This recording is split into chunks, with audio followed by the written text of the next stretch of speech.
Well, welcome everybody to the Collaborative Care Special Interest Group. And we are really excited today to have Virna Little and Laura Sidari talk about collaborative care with patients who are experiencing chronic pain. I think this is a topic that is very timely and something that a lot of collaborative care programs are likely dealing with. And so we're really excited to have them here today, and I'll let you guys take it away.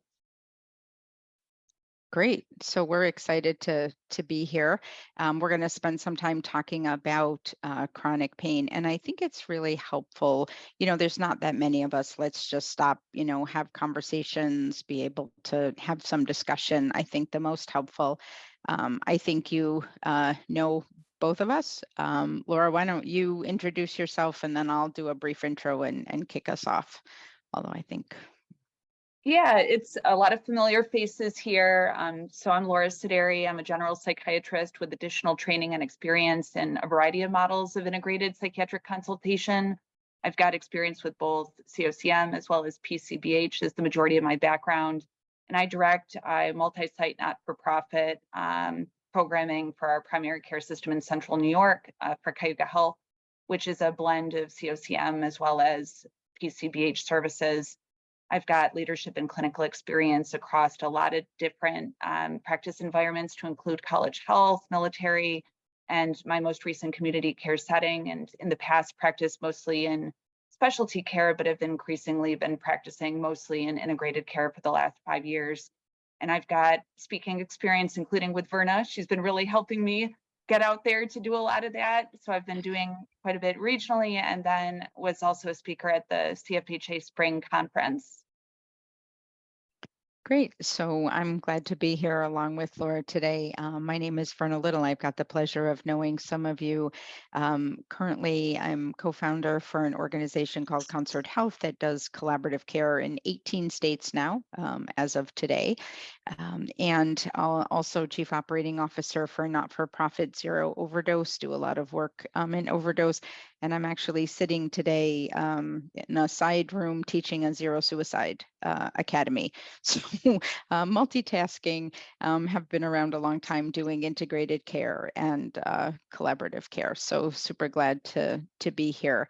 I think generally, Laura and I have sort of done a refresher. I think that would be a little bit preaching to the converted today. So we'll probably skip this, although it is a very nice slide that the AIM Center has done.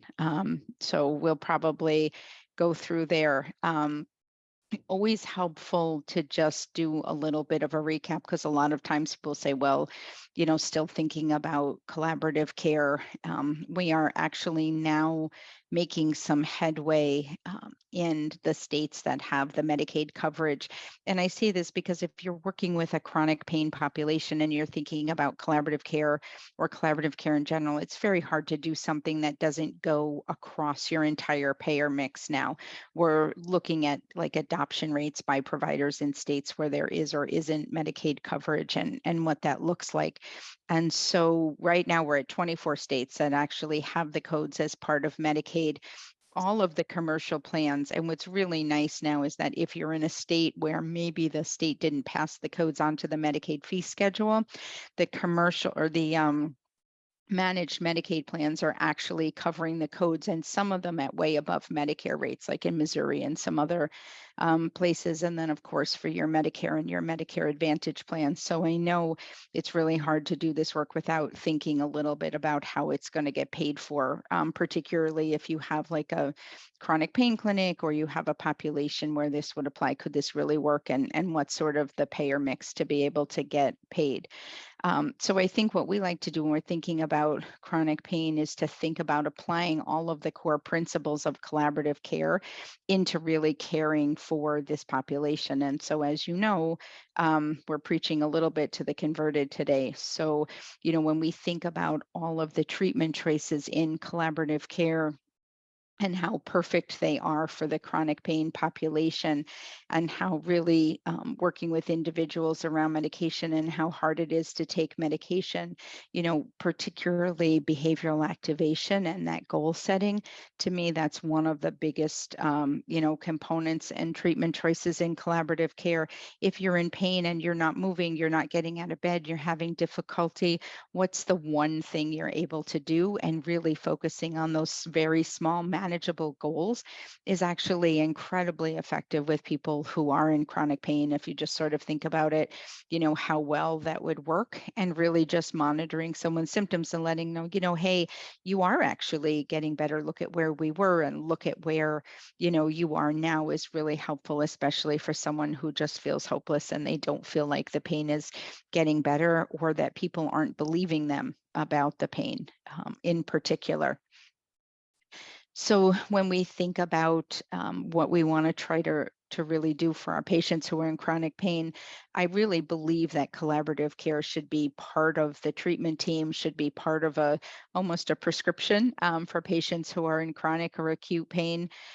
We know that team-based care is the best for them. We know that from evidence. We know that if you look at the research, we know that even from our own anecdotal experiences. So really, really helpful to give them the kind of support and that team-based care. Really thinking about activation and functionality. And when you think about the ability to help someone be more functional, not just what that does for their mood, but also is really helpful for their pain, right? And the pain that they're experiencing each day. To think about overdose safety planning and weaving that in to part of this, and addressing comorbid behavioral health. We know that many patients experience depression, as an example. We also know now from a lot of the research around the suicide rates for people who are experiencing chronic pain and sort of what that looks like. And so collaborative care is really bringing all of those core components to patients that are really helpful. So we want to be able to give people some education. Again, that goal setting, pleasure principles. What did you used to do, right? Versus what was helpful in the past. What kinds of things did you enjoy previously? Replacing some of those cognitions, right? I'm never going to be able to do anything again now that I can't walk, or now that I can't really get out of bed.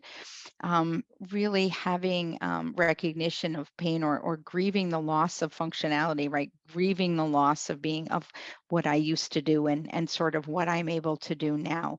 And so the core components of collaborative care and those core principles of being incredibly patient-centered, being really focusing on symptoms, setting those small goals is really so consistent with what we know works for chronic pain patients. And when you think about, I love this circle, and we used to have another circle that we sort of used in, collaborative care, but this whole idea of, how our emotions and the chronic pain, and then we're not as active. And then what happens? We get worse, and then we stay in bed, and then we're in more pain. And then, it sort of goes around in a cycle. And so it's actually really interesting to think about, the cycle that we always use for depression, and how it really applies to chronic pain, and how just healing it is to be able to address some of the functionality and what people are actually able to do. And so when we think about chronic pain, and it's really has been helpful to me also, even just personally, to think about how I interact with both patients and even people in my life that are experiencing chronic pain, and even how we often just address them. It used to be when I called my mom, like, how are you? How is your back today? She had back surgery, chronic back pain. How is your back today? Like, that's how I would start off the conversation. And so that really became sort of central to our discussion, and really thinking about how can we take some of these core principles and kind of move pain, sort of into the back seat, as opposed to being the focus of the conversation, right? How can we really focus on what could you do today? What could you accomplish? What's one thing that you still still are able to do? What's that pleasurable activity maybe that you used to do? So maybe you can't, garden as much, but you could have a plant in the windowsill, or you could, watch a gardening show, or you could talk to someone and give some gardening advice. Is talking about the pain helpful for you, or is it a reminder? So sometimes it's helpful, but oftentimes it's a reminder because it's all I talk about. And I've had a lot of people say to me, like, I don't, it's not really helpful for me. So I think it's helpful to ask the question, right? Can we actually talk about something else? What is our discussion? And I really love this question. It's been interesting to me how people, respond. If pain were not in charge, like, what would you do today? Like, if it wasn't, the horse pulling the cart, so to speak, like, how would today be different? What would you do? What would it look like? And then sort of starting there with people. And I think it's really helpful in a couple of ways, because it helps them then say, well, you know what, it's possible that it's not, right? It really gives me a different way. And it also allows you to really open up, sort of having a different conversation. And are there things you used to do that you'd like to do again? Maybe we can't do them completely, but we can certainly have some of the conversations and have some of the hope. And then really thinking about working with those around them to change some of the language. I know I've even talked to a lot of primary care providers and in healthcare, and oftentimes that's what the whole visit is about. It's the pain. And so what would it look like if we asked some different questions, right? And what would it look like if we didn't give pain such a big role in that? And really thinking about how can we work with collaterals to have different conversations with someone. Tell me about your day, and not focusing or asking directly about the pain. And I think, if you have people in your life who are really struggling with chronic pain, or patients, and you think about how you talk to them or how you ask about pain and what that looks like, and at what point in the conversation or the session, I think it's really eye-opening to think about doing some of these pieces differently. And really thinking about chronic pain and suicide. I was pretty blown away by some of the research and some of the conversations that came away from the VA, and how many of the people who died by suicide were chronic pain patients. And I think we're starting to see more and more. And for those of you who have ever given me the opportunity to talk about collaborative care and suicide, you'll know that I am an absolute believer in collaborative care for people at risk for suicide. I actually think in many ways it's a higher level of care. I think the patient-centeredness and the ability to talk to someone every day, to follow up on a goal, to review a safety plan, to do a Columbia scale or an ASQ is incredibly helpful for people. And so I would really encourage talking to individuals and thinking about collaborative care. And I think it's also important to note, we were talking a little bit today about, identifying patients at risk. And I think it's important for people to understand the correlation with chronic pain, because then if you get someone who suddenly begins to experience chronic pain, then you can say to them, many of the people that I care for who, are experiencing pain every day start to think about suicide, and you can ask them directly about suicide. So it's almost like helpful to remember that it is a risk factor, and that you have some systems or thoughts in place to be able to ask people who are experiencing chronic pain sort of very directly about suicide. And when we look at some of the data, and you have this, and we'll certainly share the slides, you can absolutely see, the relationship with patients who are in chronic pain, and of course, those who died by opiate overdose, which is something that we'll talk a little bit about, but certainly intentional deaths sort of based on opiate overdoses.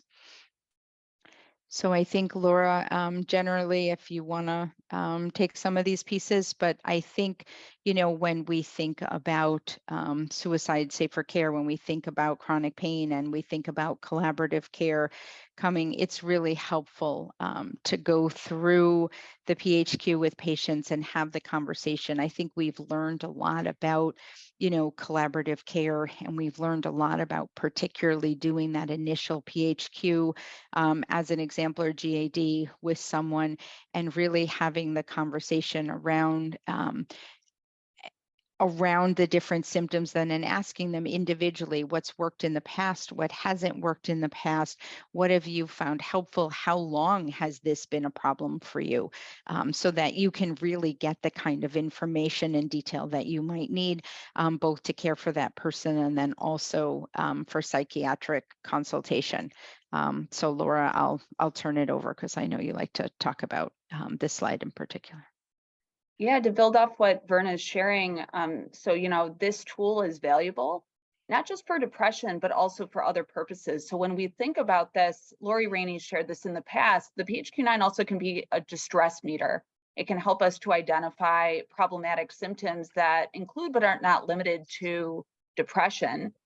The value in this, so it shows this duration piece. So we know that symptoms alone is not enough to constitute a psychiatric disorder. You also have to have adequate time and impact. So this gives us some information on that. And then also with the severity, it can give us an idea with frequency of symptoms and total impact of symptoms. Go ahead, Virna. There's a few more things to advance here with this one.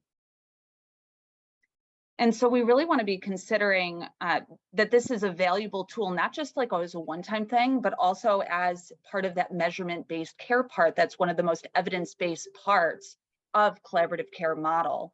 We want to be thinking about, for the patient, those measurement-based targets to try to improve. And you can see a lot in there that overlaps with chronic pain. We want to be looking at the individual as well as total scores, and for that individual, how that changes across time.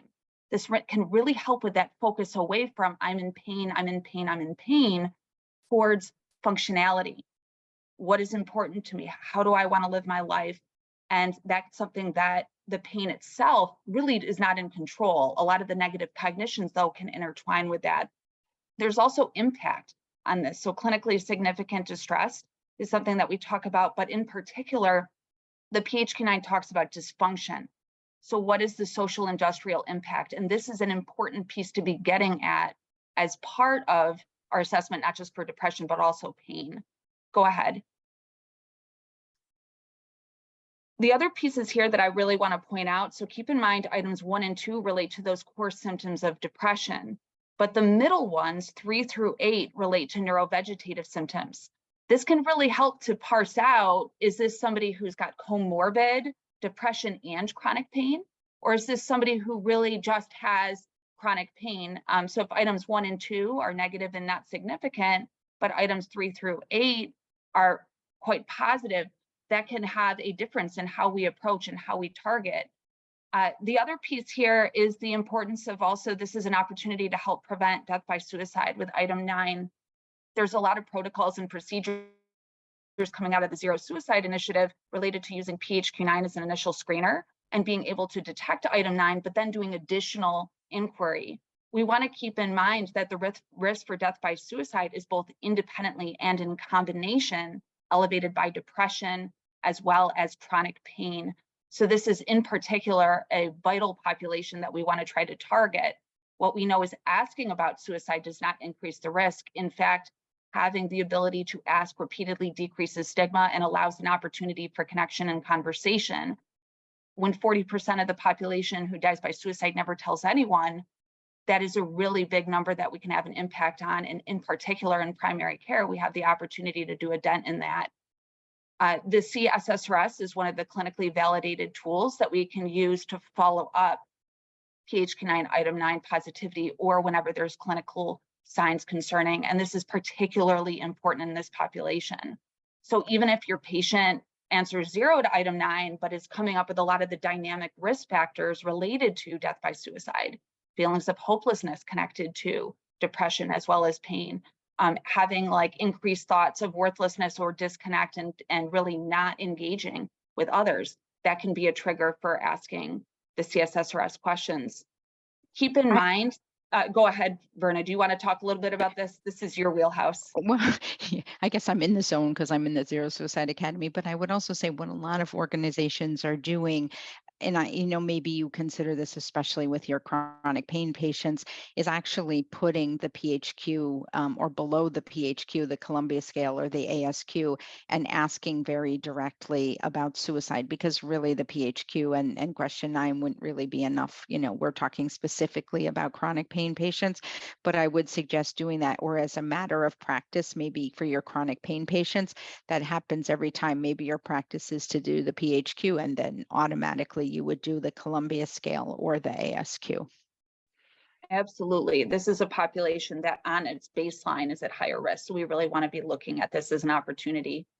What's nice about this tool is it has increasing risk levels that also give you information about how you can manage that. So looking at yellow being the lower level of risk all the way up to red. If somebody answers a question into the red range or the orange range, the higher color trumps. And so this helps to inform more intensive follow-up, more intensive safety planning, as well as indications for when we need to activate higher level of care, which can be helpful, not just on a one-time basis, but really monitoring this population over time to look for imminent risk factors and opportunity to intervene. And I might think about different pathways, someone who answers yellow, maybe as someone that you're following up with on 3-month intervals, that you're asking them at 3-month intervals specifically about suicide, unless, there's another risk factor. Whereas maybe your orange patients, you have some different processes and they get a preliminary safety plan, or, you have some things, and your red, you would stratify a little bit differently and have some clinical, processes or pathways in place. And that's what's nice about the Columbia scale. If you think about your chronic pain patients, what do you do differently for those who score yellow versus orange and red, so that you can really make sure that the people who are at risk are getting the most attention and the most care and treatment. We have a comment in the chats from Stacy. So we've always tried to have people answer the PHQ on their own so as not to sway any responses, but always have asked the questions on CSSRS due to safety concerns. Curious what you think the best workflow might be for using these tools, provider administered versus patient. To be honest, I think now most of the time it gets administered because it's in the electronic health records. Although there's been a swing to tablets. It's interesting because most of the time I think it comes out about the same, although I've seen some organizations where it works better one way or the other. But I think it's more important to have training for the people who are either asking or reviewing the instruments, to really have good responses from providers and really good language when you're giving someone the tablet or the tool. Like that, by and far, I think is the most important. And there was also a question in the chat around putting suicide on the problem list. And this, for me, is a really important piece, because it's a quality issue. I can't appropriately care for Laura's patient when I'm on call if I don't know that they're at risk for suicide. I might make different decisions. I might ask different questions. We also, really need to keep track of our population at risk for suicide. We're going to put chronic pain on the problem list. We need to put suicide on the problem list. That's something that we're treating and caring for them as well.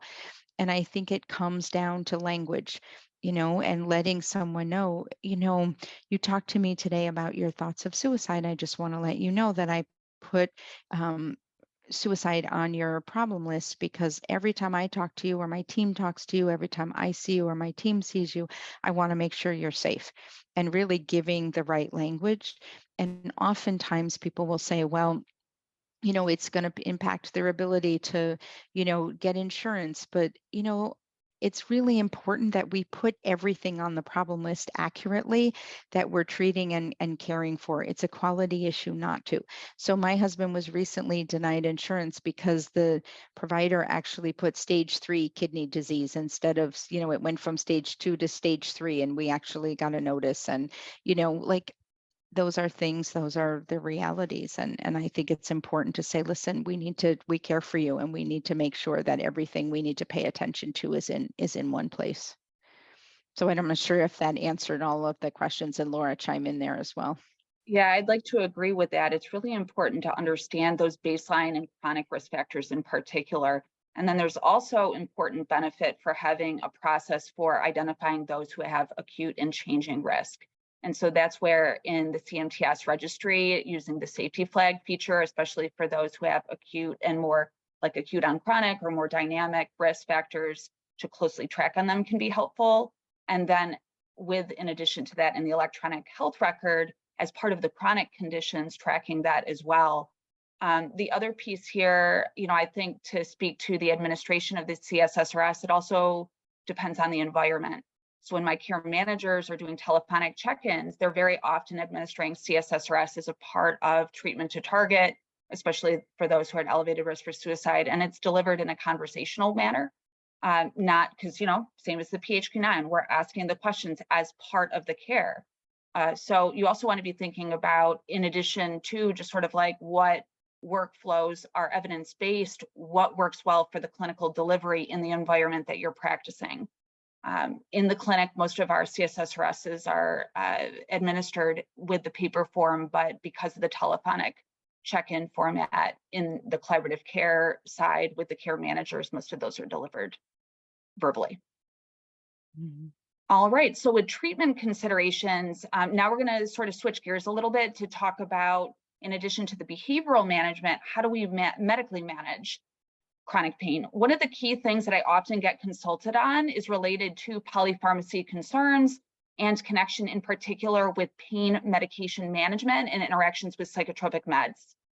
Keep in mind, many of the agents that we use for chronic pain also can overlap with serotonergic agents, antidepressants. So we want to be careful with muscle relaxants. We want to be careful if somebody's on chronic opioid treatment or adding acute opioid treatment for a more acute on chronic pain-related concern. Also keep in mind for triptans, that also can be an issue. Overuse of NSAIDs is also a concern. So consider that increased risk for GI bleeds that we have to include, but not limited to, for the SSRIs and SNRIs. Keep in mind there's serotonin receptors on the platelets. And so that can decrease the stickiness of the platelets. And then on top of it, when we have other blood thinning agents like NSAIDs, it increases the risk for bleeding, especially GI bleeds. You'll also want to keep in mind sometimes agents that are used to treat side effects of some of these pain medications. So like, let's say somebody's having a lot of GI upset and then they get Zofran. That's another serotonergic agent. So really be thoughtful about polypharmacy in this population and serotonin toxicity risks. Serotonin toxicity is not just serotonin syndrome versus not, it's on that spectrum. So often you'll see some soft signs of increasing toxicity with dilated pupils, some difficulties with balance, concerns with increased diarrhea and nausea, which then if you treat with Zofran, that increases that risk further. So you want to be thinking about too, as that additive risk increases, making sure you're looking for opportunities to decrease polypharmacy and consistently counsel. One of the big clinical pearls that I work with my PCPs on is consider what's the fewest number of agents that we can use to treat the whole person. So if they have chronic pain, look for agents with crossover benefits for co-occurring conditions, which we'll talk a little bit more about as part of a depression algorithm. So Laura, can I just ask you a quick question? If I'm a care manager and I'm getting ready for a psychiatric consultation for the first time and I have a chronic care patient, what are some questions that you would want me to ask or information that you would want me to have that you might not want in a non-chronic pain patient? Like, as an example, I'm just wondering what your thoughts are. Being in particular, making sure you're knowing how much of agents they're using. So for other patients, maybe PRN, Benadryl is not as important in this setting, or over-the-counter agents may not be quite as important. So in particular, asking what's the use of both PRN as well as scheduled agents, and emphasizing that more than you might typically ask about for a patient with lower risk factors for serotonin toxicity or polypharmacy. I would also especially want to focus on functioning. So that might be an area that we might focus on spheres, like specific areas. So how are you doing with your sleep, or how are you doing with this particular area? But what we know about chronic pain is it tends to more diffusely impact a lot of areas of functioning. So I will ask my care managers in particular for those patients a more global question about, can you tell me a little bit more about how this person is functioning? Sometimes also it's really hard to pick treatment targets because everything is impacted. So really helping the care manager to get with the patient, what are the care goals that are most important to them? And what do they want to work on first and foremost of those areas that are impacted for that treatment to target goal-directed sort of approach. I don't have to do that as much with patients who maybe have one or two concerns, but for these patients that are more complex and have more wide reaching, it's this sort of like adjustment of the lens of zooming in and then zooming out.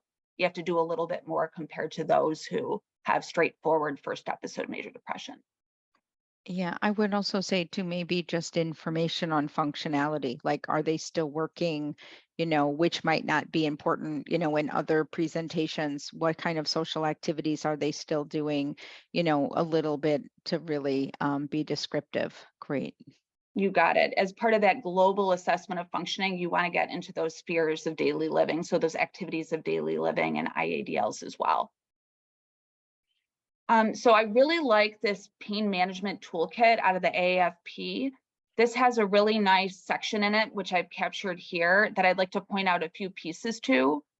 Number one, I think it's really important to think about the management considerations and goals for treatment for acute pain versus chronic pain.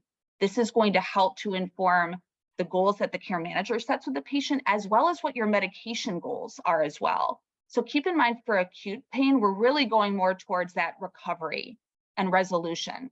But that is really not a realistic goal when we come to chronic pain. And we really want to focus our attentions towards other things, in particular functionality. So, to Virna's point about functioning, think about that occupational functioning, think about physical functioning, emotional functioning, social. And of those spheres, what's most important to this patient? Also think about opportunities to mitigate as opposed to resolve pain. So what are the ways that we can maybe treat the underlying causes, but also in particular minimize medication use? So think about PT, think about OT, think about those functional implementation pieces as opposed to reliance upon medication that we do a little bit more in the acute pain phase for PRNs. And then also think about what's the correct secondary consequences. So is this person drinking now more? Is this person now having more maladaptive behaviors? When we think about pharmacologic treatment, keep in mind that there's very, very limited evidence base for improvement in functioning for many of these. Most of those are focused on improving pain. So when we want to think about ways to improve functioning, that's when we get into the evidence-based non-pharmacologic treatments like exercise, our focused CBT interventions. Massage and acupuncture also can be something. And so as part of treatment to target, you could think about linking the person with these sort of resources as a part of their treatment plan, and yoga and Tai Chi as well. And the Bend app, I really like the Bend app now. It's free and it sends a little reminder to people, and there's just some stretching exercises or things that they can do. So oftentimes people find that really helpful too. I love that. Now let's talk a little bit about, the treatment arm with antidepressants and treating depression as one component of addressing these patients. So keep in mind, when we're looking at just sort of unipolar depression, non-psychotic depression, we're going to want to be thinking about if we're choosing one or the other, when do we really want to prioritize behavioral and therapeutic versus psychotropic? Keep in mind that there's really poor evidence base for antidepressants for just mild symptoms. Really, the evidence base is focused on moderate to severe presentations. So be thinking about that. What's the severity of the person's depression as a component of medication selection? When we're thinking about psychotropic medications for unipolar depression, SSRIs and bupropion are generally first line, not considering any comorbidities. But when we have patients with chronic pain, this is where SNRIs really, in particular, raised to be more first line. With all of them, consider the black box warnings. So be thinking about that suicidality risk, the serotonin syndrome, and manic switch. A lot of my time, you can go to the next one, Virna. A lot of my time that I spend consulting with PCPs is honestly on the basics of just like, how do we prescribe effectively SSRIs and SNRIs? And if you can learn the basics of that, either as a care manager or as a medical professional, this can be a huge part for really helping patients with depression and chronic pain. Keep in mind, these medications take 4 to 6 weeks to develop efficacy, sometimes longer. Like with OCD, you often have to pump the doses up and have a longer period. So make sure the patient is taking the medication daily for at least 4 to 6 weeks. Ask how they're taking the medication. So a lot of times patients will be like, yes, I'm taking it. But when you ask, how many times in a week are you missing a dose? Or are there any times that pain interferes with you taking your medication? You're giving that opportunity to have a conversation about non-adherence, as opposed to this feeling of like, oh yeah, I'm taking my medication, I'm doing everything. So this piece is when we have patients who are at higher risk for non-adherence, those who have functioning related concerns, who have difficulties with activities of daily living. They're telling you there's all these areas that they're having trouble. Assume non-adherence as opposed to assuming that they're taking their medication as prescribed. So that can be a huge area that you can successfully work with somebody on before starting to talk about switching to a different agent. Also, consider that tolerability complaints are a common cause of early treatment dropout. GI upset is one of the biggest causes with that. Keep in mind that with some of the pain agents, that can be higher risk already on its own. Keep in mind those who have chronic pain also tend to have other somatic manifestations of stress. So consider that side effects, especially early on or following treatment changes, are going to be more the norm than the exception. Proactively and continuously counsel the patient to expect to have side effects throughout. That's another huge role that the care managers can play in terms of psychoeducation supports. The AIM Center has a really nice antidepressant counseling sheet that I give to all my care managers and have them pick parts that apply to the patient as part of treatment to target work. Also, consider second and third line treatment options only after you've adequately exhausted the first line options. Most of the medications for depression separate not by efficacy, but by tolerability. So as we go up to more of these second and third line options, we're increasing the risks for side effects without necessarily gaining a lot in terms of efficacy advantage. So think about, it's much better to get the person to have an adequate trial of a first line agent before saying, you know, this person's treatment resistant and they've never actually had an adequate time in dosing with a trial. I also find that for patients who are chronic pain patients, that they're very used to taking something maybe when they're experiencing pain, and that transitions over to their behavioral health or their depression meds. I'm going to take it when I'm feeling anxious, or I'm going to take the med when I'm feeling sad. I see that more and more. So all for the care time. managers, yeah. You know, really working with the healthcare literacy part of that and also breaking that down. What we know is a lot of the reasons that it takes 4 to 6 weeks is that genetic transcription and translation that needs to happen for secondary receptors. So it's not just like the increased, neurotransmitters immediately. Not every patient can really understand that. So really emphasizing we need to have that longer period of time that you're on the medication for the changes to happen in the body. It's not just that immediate neurotransmitter release, the happy neurotransmitters that are released. It's also really helpful to break down some of considerations for SSRIs versus SNRIs. These are going to be kind of the bread and butter of consultation, and these are going to be the most common agents we're going to use in the primary care environment. So our SSRIs, all things, considered normal for unipolar depression, are generally first line. There is some higher risk for cognitive numbing, so that emotional numbing, especially at higher doses, and some weight gain for some of the agents compared to SNRIs, but that generally is pretty limited. We want to think for SNRIs, they generally have comparative advantages for efficacy with treatment-resistant symptoms and those with certain comorbidities, pain, fibrofog, so also kind of like the cognitive side effects that we can get with fibromyalgia presentations and vasomotor conditions. But there is greater tolerability risk related to hypertension, especially venlafaxine, insomnia, and GI upset. We also want to think about that often the SNRIs are better for that decreased positive affect. So the loss of happiness, the loss of joy, the loss of energy. But our SSRIs are generally preferable for increased negative affect, this fear and anxiety and hostility, guilt and mood. SNRIs can have advantages for both, but generally SSRIs just don't do as well for that decreased positive affect. And keep in mind dosing. So with our SSRIs, often we have to have lower dosing increments for depressive disorders compared to anxiety. Got to pump it up to the higher doses. But for SNRIs, we can, because of the norepinephrine effects, have benefits for anxiety even at the lower levels. And Virna, I just saw your message. If you pause the screen share, I can take over that piece. Okay. Well, I'll do this so that you can keep talking, and then I'll do that. Sounds good. So as we think about evidence-based algorithms, I really like Dr. David Osser's out of Harvard. And so I've adapted his algorithm, which includes also hospital treatment for unipolar depression for my primary care consultations. Let me bring this up.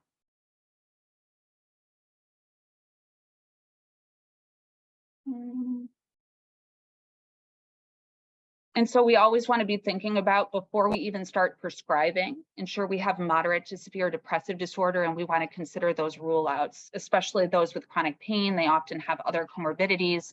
And we also want to make sure they don't meet criteria for bipolar spectrum disorder or have strong family history. And then we want to consider those individual and family characteristics, what's worked well for the patient as well as family members. First line is emphasizing tolerability, and especially for our SSRIs, you want to utilize the lowest effective dose. So this is where, with all things normal, SSRIs are usually first line. The go-to options typically are escitalopram and sertraline because of the best risk profiles in terms of drug-drug effects, as well as tolerability. Bupropion can be good for certain populations, but avoid if there's comorbid anxiety or there's seizure risk factors. This is the sort of unipolar depression approach, but think about when there's comorbid pain, our SNRIs jump to the first line. So when we have these patients with chronic pain, that efficacy benefit bumps them up a little bit more. When you're working with somebody who doesn't have a response or inadequate response, make sure you're asking those questions about adherence and the ability to kind of have that executive functioning to take the medications as prescribed. Have the patient walk you through how they're taking it each day. If they basically have partial response, but it's inadequate, this is when we're going to think about augmenting. Especially for our patients who are not having adequate nutrition, think about the augmentation with the nutrients that have evidence base for treatment-resistant depression. So we're thinking about our omega-3 fatty acids, or L-methylfolate, and N-acetylcysteine. Keep in mind the neurotransmitters for depression involve protein. So if the person in particular is not having adequate protein intake, we want to be thinking about that. Also, adding light therapy can be helpful as a behavioral activation approach, as well as a treatment-resistant depression approach that can be built into the patient's routine, getting them back to a functioning level. And also with non-response, this is when we're thinking about switching agents. So you would consider another first-line agent. You would think about, if the person doesn't have comorbid pain, then starting an SNRI. And then you'd also want to think about mirtazapine as another option. At any point, you would think about combination therapy. So there's benefits for both with any of these. And then we have a case if we want to walk through. I know Virna had to hop off. She's got another, conference that she's working with. Do people want to work through the case, or do we want to have open conversation at this point?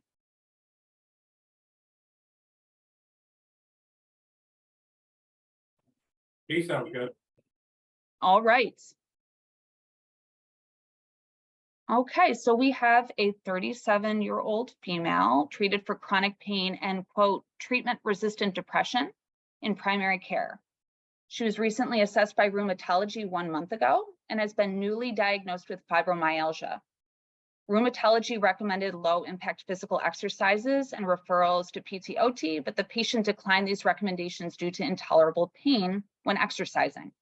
She has multiple medication trials of SSRIs over the last 5 years, with no trials lasting longer than a month due to tolerability problems, and her PCP recommends her to collaborative care.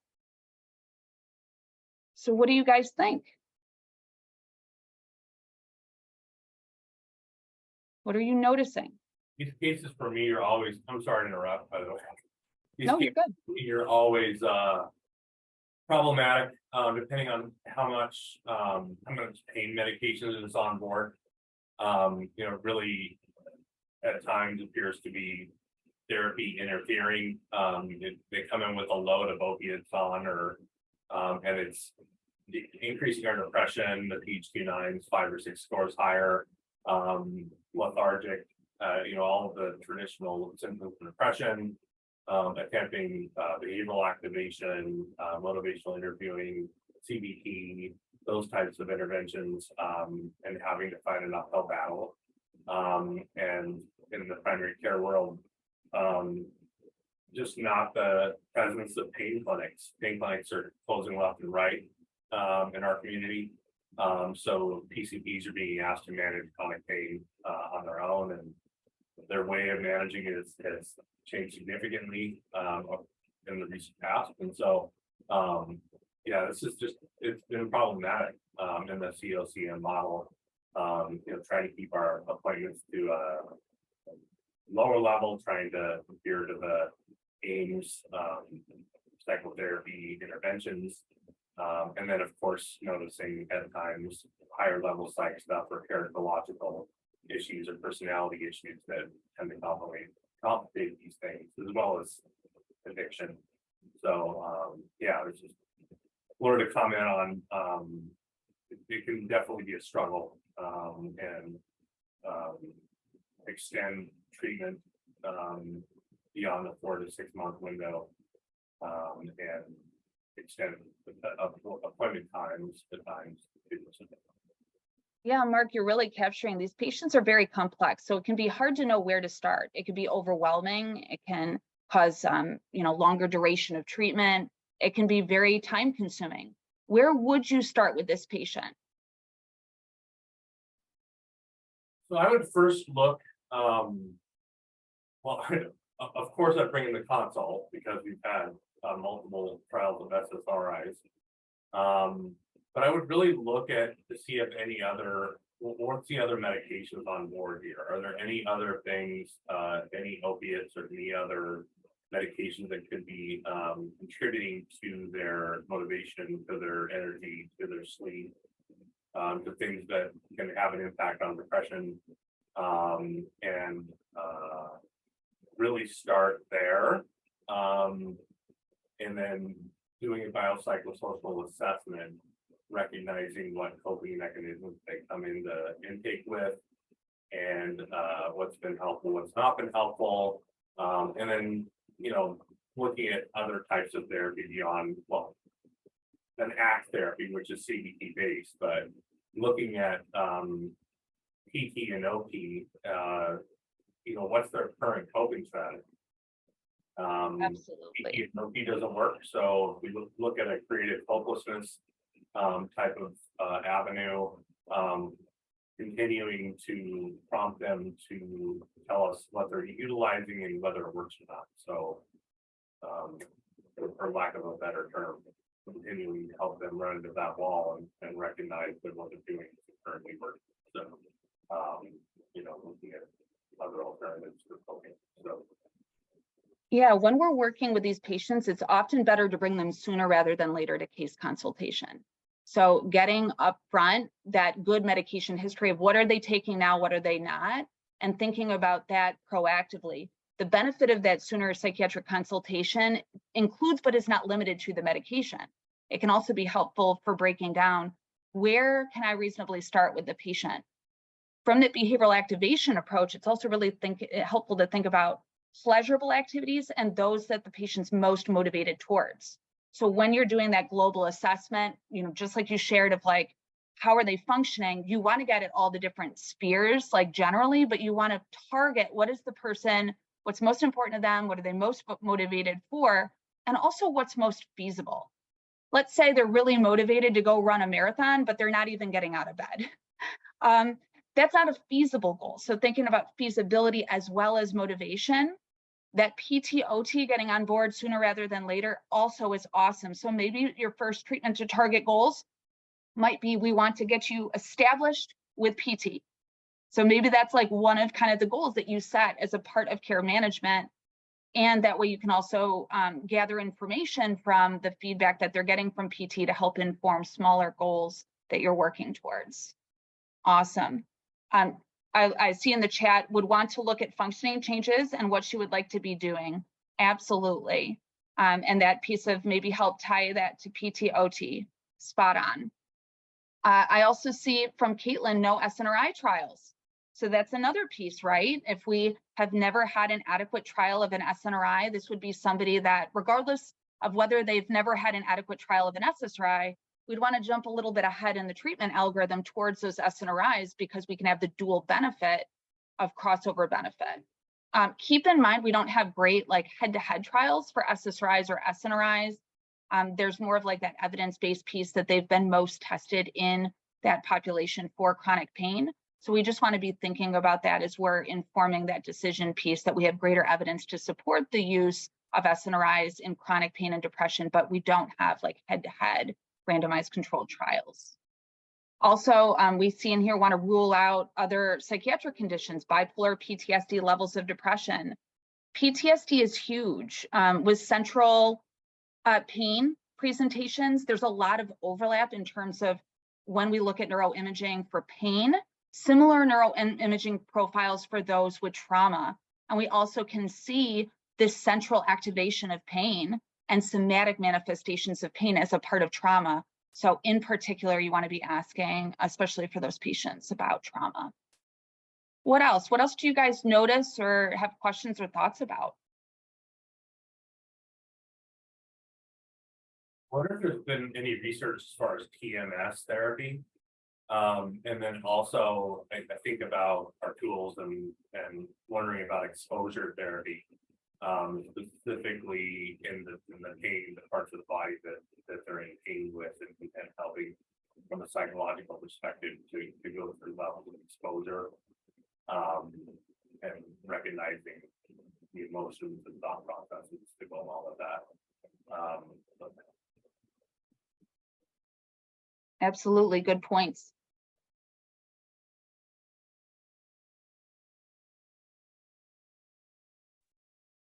Hi, everybody.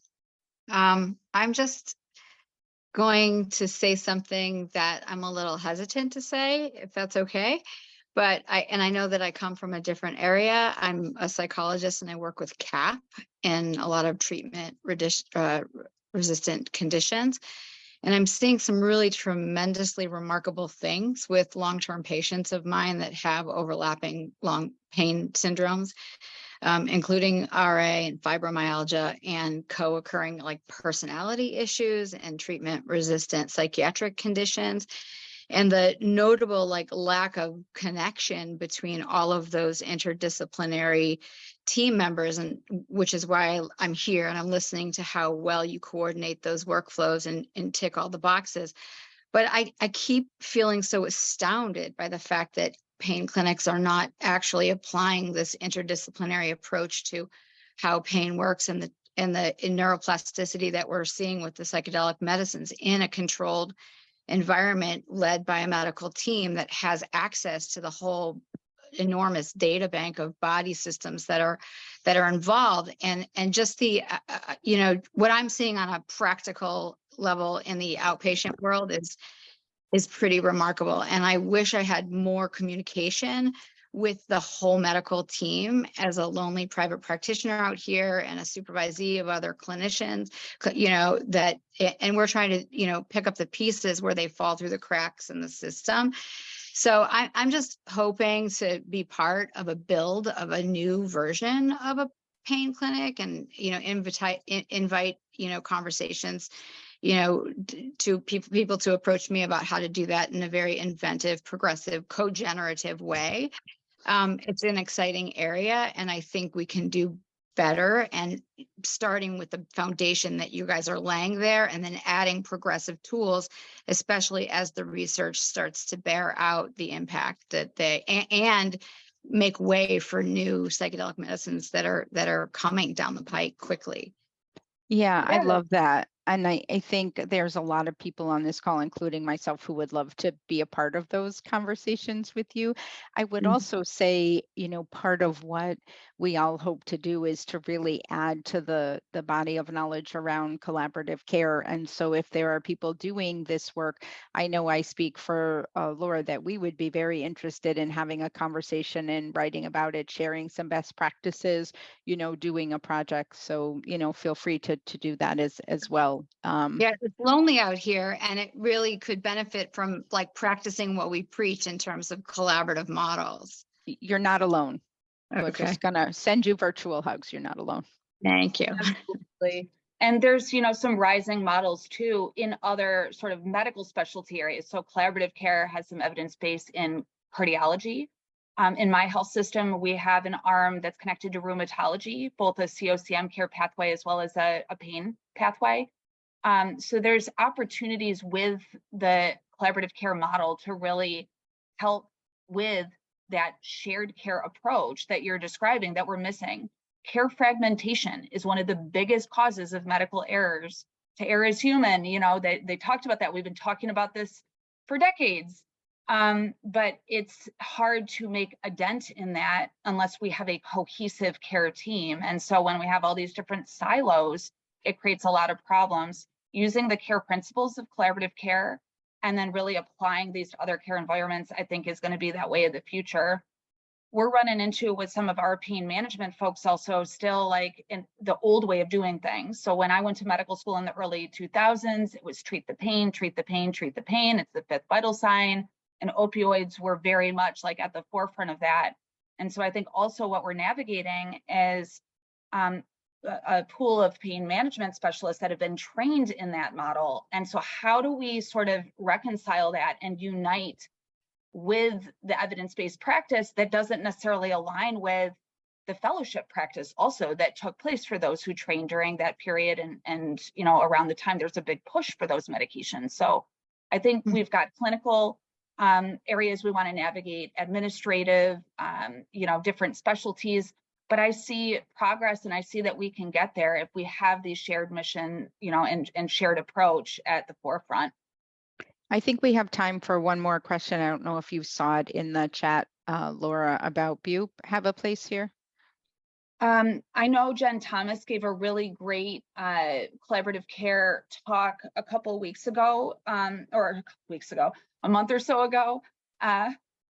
It's a time loop that I would recommend checking out. But yes, there is a role for that. And so she had a really great talk about how to incorporate that with collaborative care model. Yeah, and I think to Patty's point, a key take home here is the focus really is not on the meds here. It's on functionality. It's on how can we get this person to meet the goals that they want.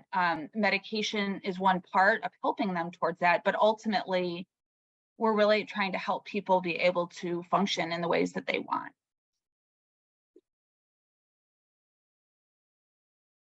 Great. Well, thank you.